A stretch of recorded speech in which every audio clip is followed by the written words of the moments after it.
नामरूप गांव की डरावनी कहानी। गांव का नाम था नामरूप। इस गांव में एक गरीब लेकिन ईमानदार आदमी रहता था। उसका नाम था सिंहासन। उसकी एक ही बेटी थी, चंदा। सिंहासन अपनी बेटी से बहुत प्यार करता था। वही उसकी दुनिया थी। बेटी का भाग जाना। चंदा बड़ी हो रही थी। एक दिन गांव का एक गलत आदमी उसे बहला फुसलाकर भागा ले गया। जब सिंहासन को ये बात पता चली तो उसकी दुनिया उजड़ गई। वो हर दिन रोता, हर रात चंदा का नाम लेकर चिल्लाता, चंदा, मेरी बेटी वापस आ जा। पिता का दिल टूट गया। गांव वालों ने कहा, अब कुछ नहीं हो सकता, भूल जाओ। लेकिन एक पिता का दिल ये सहन नहीं कर सका। सिंहासन अंदर से टूट गया। कुछ ही दिनों में वो बीमार पड़ गया और दर्द सहन न कर पाने के कारण मर गया। मौत के बाद भी चैन नहीं। सिंहासन की मौत के बाद गांव में अजीब घटनाएं होने लगी।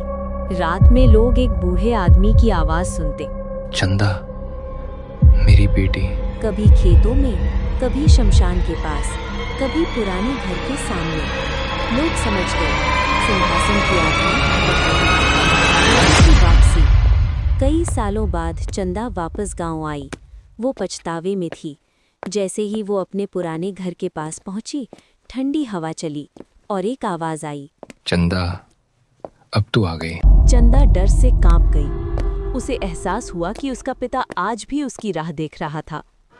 डरावनी सच्चाई। उसी रात गांव वालों ने देखा, पुराने घर में एक परछाई चंदा के पीछे पीछे चल रही थी। अगली सुबह चंदा गायब थी।